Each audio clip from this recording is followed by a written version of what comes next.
Hello guys, welcome back to my YouTube channel Standard Classes. So today I'm going to start a new chapter, that is chapter 3 business environment of class 12. ठीक है, chapter 1 chapter 2 हम detail में discuss कर चुके हैं, तो let's start with the new chapter today, business environment. ठीक है, नाम से ही हमें क्या पता चल रहा है, बिजनेस के आसपास का एनवायरमेंट ऐसा सा कुछ. ठीक है, जितना समझ आता है उतना समझो यार, बाकी चैप्टर पढ़ेंगे आगे और क्लियर हो जाएगा. ठीक है, so starting with the chapter directly, sum total of all the individuals, institutions and other forces, मतलब जितने भी इंडिविजुअल्स हैं, जितने भी इंस्टीट्यूशंस हैं, जितने भी एक्स्ट्रा अदर फोर्सेस हैं, that are outside the control of the business. इस चीज पे ध्यान देना, वो सारी चीजें जिसको बिजनेस कंट्रोल नहीं कर सकता. ध्यान से समझो, बिजनेस के अंदर ना दो तरह की चीजें होती है. एक होते हैं happenings with in the business, एक होती है हैपनिंग्स आउटसाइड द बिजनेस. जो विद इन द बिजनेस की हैपनिंग्स हैं, दैट इज इंटरनल फोर्सेस, उसको बिजनेस कंट्रोल कर सकता है. बट जो आपके बिजनेस के बाहर की हैपनिंग्स हैं, ठीक है, गवर्नमेंट की पॉलिसीज हो गई, कोई आपका कॉम्पिटिटर हो गया, कोई न्यू टेक्नोलॉजी मार्केट में आई है, उन सब चीजों को कोई भी बिजनेस कंट्रोल नहीं कर सकता. सो वो सारे फैक्टर्स जिसको कोई बिजनेस कंट्रोल नहीं कर सकता, नोन एज एक्सटर्नल फैक्टर्स. वो सारे फैक्टर्स को एक इंडिविजुअल भी हो सकता है, कोई इंस्टीट्यूशन भी हो सकता है, कोई अदर फोर्स भी हो सकती है. ठीक है, एंड इन सारी चीजों का डायरेक्टली या इनडायरेक्टली बिजनेस पे फर्क पड़ता ही पड़ता है. क्यों नहीं पड़ता? फॉर एग्जाम्पल, गवर्नमेंट ने कोई न्यू पॉलिसी निकाल दी, अब वो बिजनेस के कंट्रोल में नहीं है तो वो एक एक्सटर्नल फोर्स हो गई, बट उस पॉलिसी का बिजनेस पे तो असर पड़ रहा है ना. कोई आपका न्यू कॉम्पिटिटर मार्केट में आ गया, अगेन वो एक्सटर्नल फोर्स है, क्योंकि वो आपके कंट्रोल में नहीं है, आप उसको रोक नहीं सकते हो, पर उसके कॉम्पिटिटर के आने से आपके बिजनेस पे तो असर पड़ा ना. समझ रहे हो? एक्सटर्नल फोर्सेस, वो फोर्सेस जो किसी बिजनेस के कंट्रोल में नहीं होती और उनका असर डायरेक्टली या इनडायरेक्टली आपके बिजनेस पर पड़ता है. आई मेरी बात समझ? ठीक है, सो कोई भी इंडिविजुअल, कोई भी इंस्टीट्यूशन, कोई भी other sources that are outside the control of the business को बिजनेस कंट्रोल नहीं कर सकता, बट वो सारी चीजें बिजनेस की परफॉर्मेंस को इफेक्ट करती हैं. इतनी बात क्लियर हुई? अब ये जो अदर फोर्सेस के अंदर मैं किसकी बात कर रही हूँ, जैसे कि मैंने आपको अभी बताया, चेंज इन गवर्नमेंट पॉलिसीज हो गई आपकी.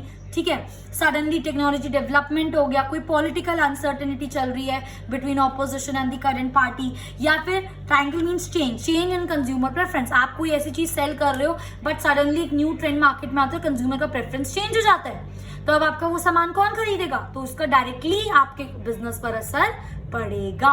इन शॉर्ट कहने का मतलब ये, दो तरह के फोर्सेस होते हैं, internal forces and external forces. Internal forces का डायरेक्ट बिजनेस कंट्रोल कर सकता है उनको. ठीक है, एंड एक्सटर्नल फोर्सेस वो फोर्सेस को बिजनेस कंट्रोल नहीं कर सकता, बट वो एक्सटर्नल फोर्सेस आपके बिजनेस की परफॉर्मेंस को हैम्पर करती हैं.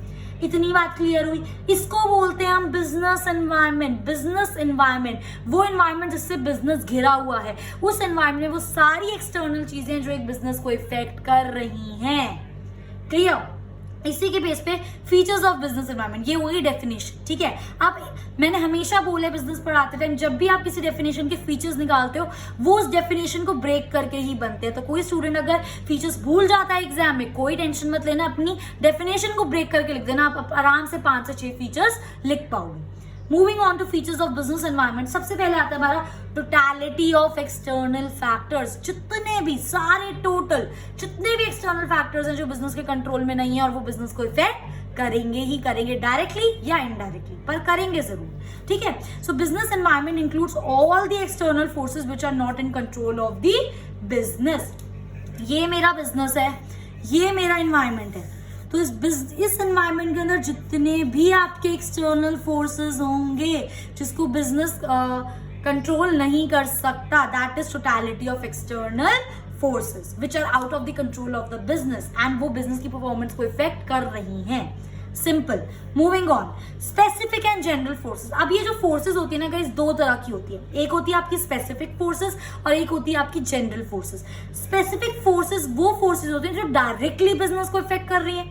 मैं यहाँ पे जो फोर्सेस की बात कर रही हूँ वो सारी एक्सटर्नल फोर्सेस की बात हो रही है, क्योंकि हम फीचर्स ऑफ बिजनेस एनवायरनमेंट पढ़ रहे हैं अभी. ठीक है, अब बट कुछ ऐसी फोर्सेस होती हैं जो डायरेक्टली बिजनेस को इफेक्ट कर रही हैं, और कुछ ऐसी फोर्सेस होती हैं जो इनडायरेक्टली बिजनेस को इफेक्ट कर रही हैं. मैंने जैसे कि बोला कि फोर्सेस डायरेक्टली या इनडायरेक्टली इफेक्ट करेंगी ही करेंगी, तो जो फोर्सेस डायरेक्टली इफेक्ट कर रही है उनको हम क्या बोलते हैं? Specific forces. एंड जो फोर्सेस इनडायरेक्टली इफेक्ट कर रही है उनको हम क्या बोलते हैं? General forces. आई मेरी बात समझ? विच अफेक्ट्स डायरेक्टली और general forces which affects indirectly.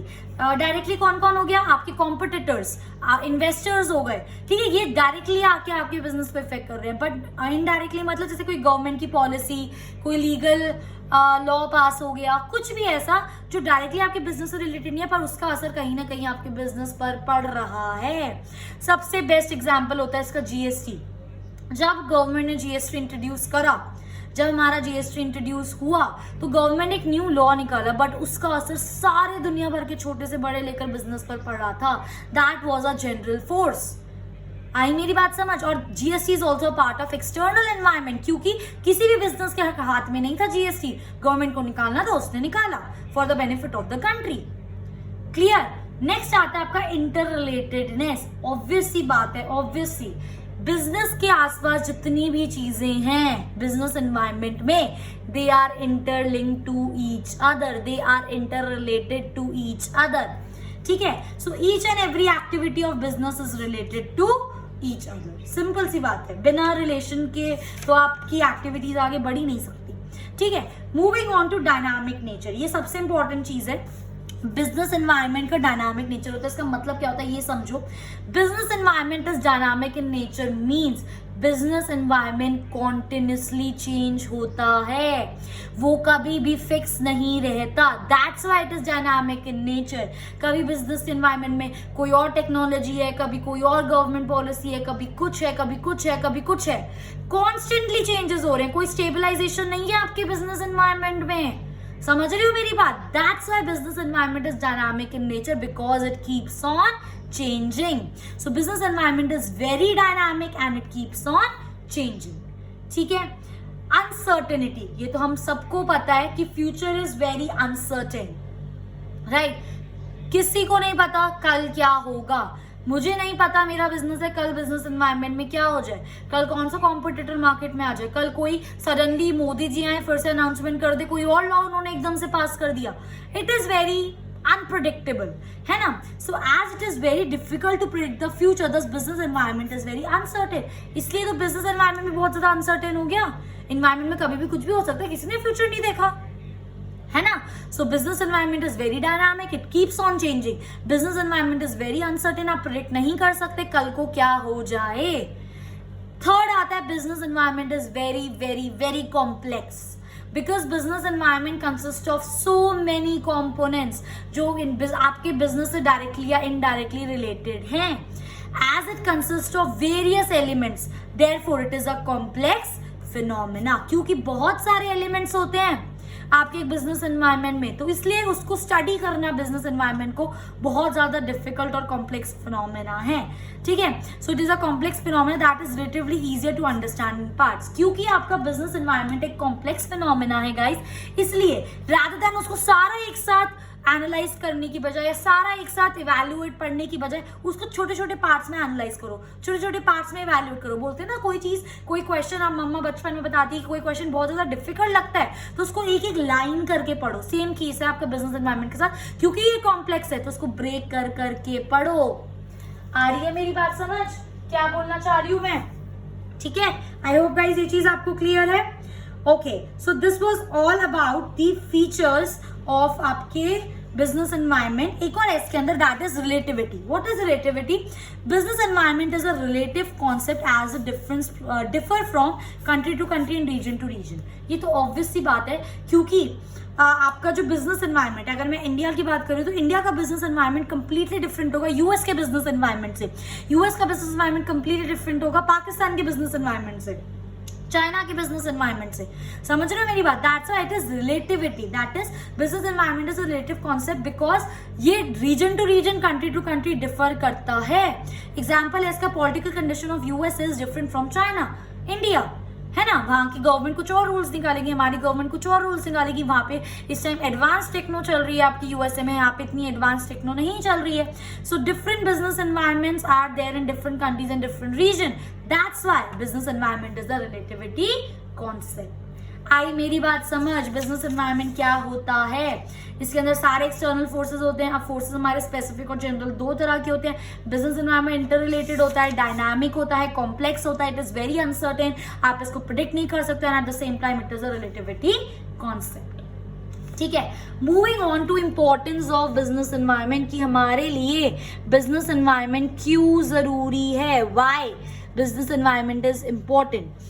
बहुत ज्यादा जरूरी है किसी भी मैनेजर के लिए, समझ लो, बिजनेस एनवायरनमेंट को स्टडी करना, उसको इवैल्यूएट करना बहुत ज्यादा इंपॉर्टेंट है। क्यों, वो मैं अब आपके साथ डिस्कस करूंगी। ठीक है, so your importance of business environment. Business environment have option rather to only adapt to the changes. Business enterprises, I'm so sorry, business enterprises के पास कोई ऑप्शन नहीं है, rather जो आपके बिजनेस में, बिजनेस एनवायरनमेंट में इस टाइम चेंजेस हुए हैं उसको अडेप्ट करो और आगे अपना बिजनेस चलाओ। खुद सोचो, सबसे बेस्ट एग्जांपल मैं आपको इसका देती हूँ। ठीक है, फॉर एग्जांपल आप एक बिजनेस चला रहे हो कंप्यूटर्स का, ठीक है, एग्जाम्पल ले रही हूँ, सडनली न्यू टेक्नोलॉजी आ जाती है मार्केट में, laptops and all that, new, बिल्कुल new software, new techno market में एंटर होती है। अब अगर आप उसी घिसी पिटे अपने कंप्यूटर की टेक्नोलॉजी को चलाते रहोगे तो कौन खरीदेगा? आजकल सब लोग अप टू डेट रहना चाहते हैं, सब लोग अच्छी न्यू टेक्नोलॉजी यूज करना चाहते हैं, तो आपकी मार्केट वैल्यू कम होगी नहीं होगी? तो अब ये जो मैं लाइन बोलने वाली, गार्ड बांध लेना इसकी। जिस बिजनेस को सक्सेस करना है, देखो एक बिजनेस आइसोलेशन में बिना एनवायरनमेंट के तो वर्क नहीं कर रहा ना।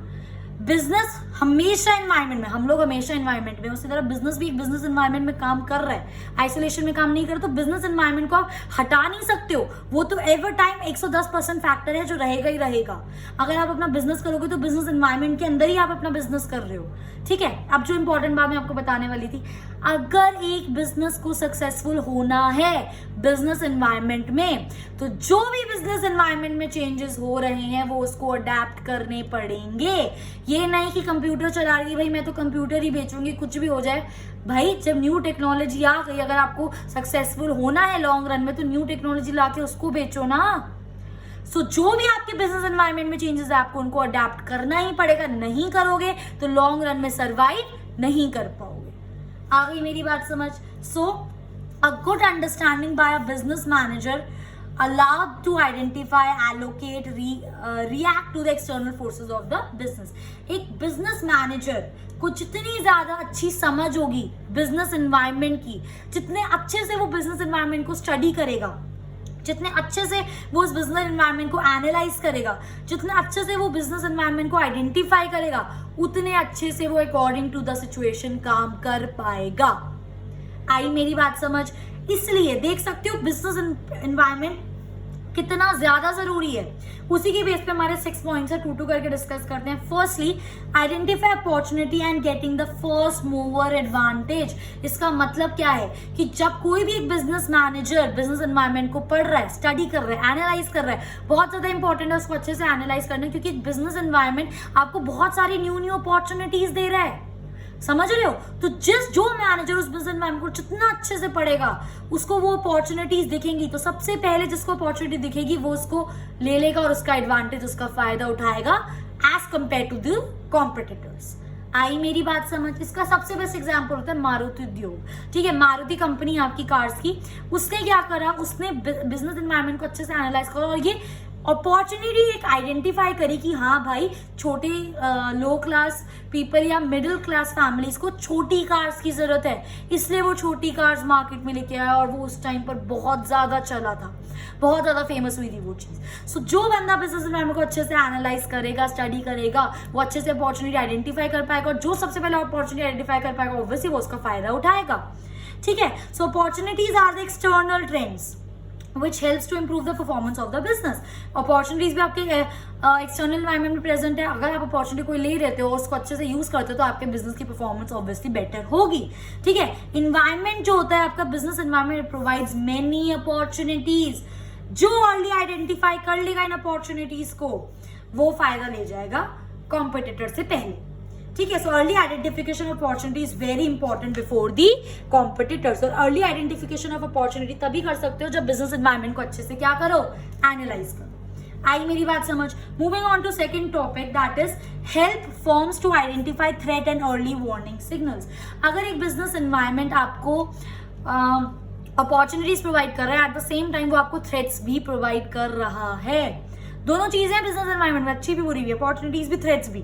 तो अगेन वही वाली बात है, जो मैनेजर जितने अच्छे से बिजनेस एनवायरनमेंट को एनालाइज करेगा, उसको ये पता चल जाएगा कि हाँ भाई ये इस चीज से थ्रेट हो सकता है, तो वो बंदा पहले से ही प्रिपेयर हो जाएगा।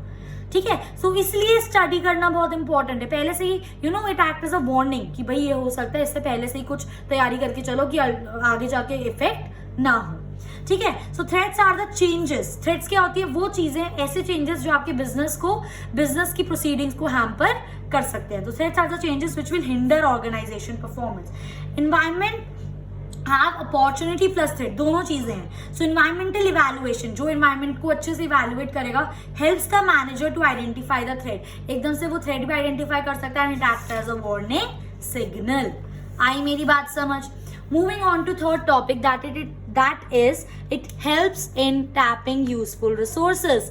It helps in tapping useful resources. ठीक है, एक बिजनेस एनवायरनमेंट में बहुत सारे रिसोर्सेज होते हैं। ऑब्वियसली बात है, आप एक बिजनेस को रन करने के लिए विदाउट रिसोर्सेज तो आप रन नहीं कर सकते हो अपना बिजनेस। और रिसोर्सेज आपको कहाँ से मिलते हैं? बिजनेस एनवायरनमेंट से ही तो मिलते हैं, है ना। सो बिजनेस रिक्वायर्स वेरियस इनपुट्स, बहुत तरीके की उसको चीजें चाहिए, जैसे material, labour, water.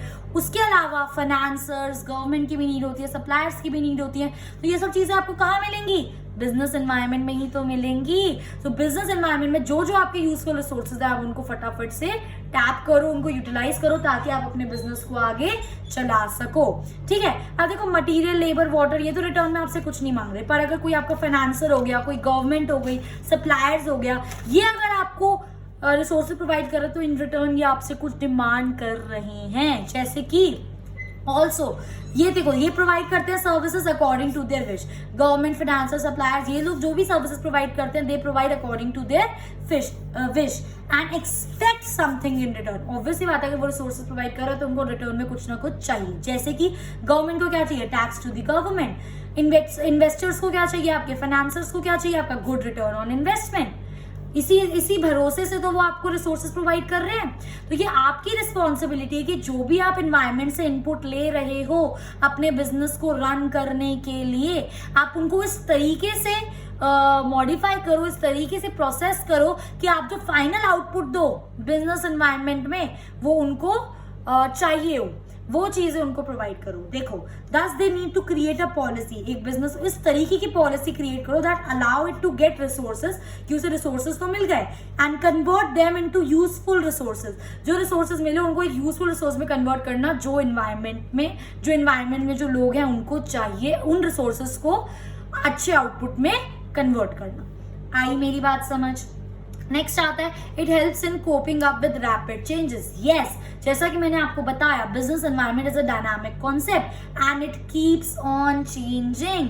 Business environment एक किताब का डायनामिक कॉन्सेप्ट है, वो चेंज होता रहता है। तो अगर आप बिजनेस एनवायरनमेंट को अच्छे से इवैल्यूएट करते हो, एनालाइज करते हो, स्टडी करते हो, तो जो जो रैपिड चेंजेस हो रहे हैं आप उनके साथ इजीली उनको अडेप्ट कर सकते हो, इजीली उनको कोप अप कर सकते हो। एज मैंने आपको बताया, जो बिजनेस चेंजेस को अडेप्ट या कोप अप नहीं कर पाएगा वो लॉन्ग रन में सर्वाइव नहीं कर पाएगा। So B/E, that is business environment, is very dynamic and it keeps on changing.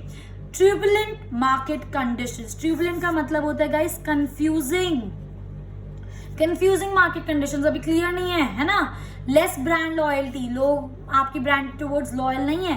Fragmentation, division of fragmentation मतलब dividing into parts, fragmentation of market etcetera, ये सारे चेंजेस चल रहे हैं। ठीक है, therefore it is very important to evaluate the business environment. इन सारी चीजों के साथ कोप अप करने के लिए बिजनेस एनवायरनमेंट को इवैल्यूएट करना बहुत ज्यादा जरूरी है, ताकि आप लॉन्ग रन में सर्वाइव कर सको in such a dynamic environment. I hope guys ये चीज आपको क्लियर है। इसके बाद बस इसकी लास्ट 2 इंपॉर्टेंस है हमारी, that is it helps in assisting in planning and policy formulation. Obviously बात है, जैसे कि मैंने आपको ये चीज बताई कि हम एनवायरनमेंट को एनालाइज कर रहे हैं, स्टडी कर रहे हैं, ताकि जो भी चीजें हो सकता है होने वाली हो फ्यूचर में, हम एक तरह से प्रेडिक्ट कर रहे हैं, उसके बेस पे हम ऑलरेडी पहले से पॉलिसीज और प्लान्स क्रिएट कर लें। सो एज एनवायरनमेंट के अंदर दोनों चीजें होती हैं, अपॉर्चुनिटीज भी, थ्रेट्स भी, therefore it's evaluation is very important. ये तो अब तक आपको पता चल गया। ठीक है, Therefore, its analysis can be the basis on which plans can be formulated. तो जब आप अपने बिजनेस एनवायरनमेंट को एनालाइज कर रहे हो तो उसके एनालिसिस पे जो भी आपने कंक्लूजन निकाला उसके बेस पे आप फ्यूचर के प्लान्स और पॉलिसीज बना सकते हो. आई मेरी बात समझ. लास्ट आता है कि हमारा बिजनेस एनवायरनमेंट क्यों जरूरी है, because it helps in improving the performance. Many studies reveals that the future of an enterprise is closely bound up with what is happening in the environment. ऐसा बहुत बड़े बड़े लोग ये बोल कर गए हैं कि आपके बिजनेस का फ्यूचर डिपेंड करता है कि आपके आसपास बिजनेस एनवायरनमेंट में क्या हो रहा है. तो भाई बॉस, जब आपके बिजनेस का फ्यूचर ही बिजनेस एनवायरनमेंट पे डिपेंड कर रहा है तो अच्छे से पढ़ो ना, अच्छे से एनालाइज करो ना, ऑलरेडी तैयार रहो ना कि आगे क्या होगा. इसलिए therefore business environment evaluation is very very important. So business enterprise who evaluate more have to have chance to get more success in long run. वो एंटरप्राइज जो ज्यादा से ज्यादा बिजनेस एनवायरनमेंट को एनालाइज करेंगी, स्टडी करेंगी, जितना ज्यादा डीप में वो करेंगी तो वो एंटरप्राइजेस ज्यादा सक्सेसफुल होंगे as compare to other enterprises in the long run. So guys, this was all about for this video. In my next video I'll be continuing with this chapter. बहुत interesting chapter है. So if you like my video, please do like, share and subscribe, and thanks for watching.